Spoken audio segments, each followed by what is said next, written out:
What's up guys, Nick here, and today I want to talk about why I use my microphone while I'm shooting B-roll sequences. So basically what I do is, I leave my raw video mic go on top of my SL2 even if I'm going out to shoot B-roll. And I do that for one very specific reason, and that's because I want the audio that this microphone produces. And that's because I'm not really a fan of the studio recorded sound packs that are out there that you can buy, or because it's in the name, the studio sound packs. I don't like the studio feel, how it's perfectly recorded, perfectly mastered. I just don't like that. I like having that raw audio. And now the one thing I really like about using my Rode Video Mic Go is that because it's a shotgun mic, it is a directional mic. So whatever it points at, that's what it, tries to record the most of. So currently it's pointed at my mouth, it's recording my voice and kind of rejecting everything else that's around it. So when I was shooting B-roll, it'll reject all the ambient noises around, like, people talking, cars driving by, leaves rustling, stuff like that. It'll reject that and dampen it. It won't completely cut it out, but it'll amplify what it's pointed at and make that more crispy. And basically it gives a lot more control of what I want you to hear in the shot. And I just love how well it matches up with my style of filmmaking. Now I like to go out shoot handheld. This 18-35 is my favorite lens of all time by far. I just love the image it produces, nice and sharp, the beautiful depth of field. It's just awesome, and it's too big to balance on my gimbal, so most of the time I'm out shooting handheld. And I love that rugged feel, and having that raw audio does match up with it a lot better. And that kind of leads into my next point, kind of talking about syncing. When I just record it in the camera, I have to do zero syncing in post-production if it's a 24 frames a second clip. Now if I do slow down the clip, let's say I shot at 60p and I slow it down 40%, and the audio does kind of become a little bit tedious to sync up, but it's not that bad overall. Since it was still recorded in the camera, it still does make a lot more sense with the clip. The context of everything, having the raw audio from exactly where I shot that clip, editing it in post-production makes it so much more seamless and does seem like a much better, more in real life sequence. And now this doesn't always work. For example, this shot of Willis crossing the four-way, I was way too far to try to record any sort of audio. So this is kind of a situation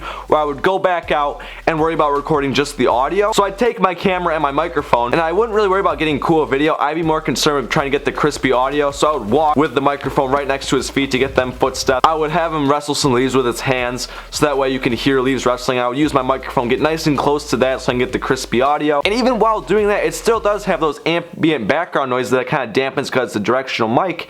And I love having those back there because it kind of does add almost a fourth dimension, if you want to say that. Because instead of being a perfectly studio sounded clip, it does have some cars in the background talking, as I mentioned before. And that whole kind of thing just ties in, especially if I can use the audio right from the clip, because in that shot, sometimes you might see the car drive by, and if the audio, if you can kind of hear that car in the background, then it makes sense to see that car drive by. And since I am right there filming it live with the video and the audio at the exact same time, when the car passes, you can kind of hear like how the audio changes as it moves throughout the frame. Well, I don't even have to worry about trying to add any effects or anything like that in post-production, since it was all recorded live. But yeah, so just a quick video for you guys talking about why I use my microphone on my B-roll sequences.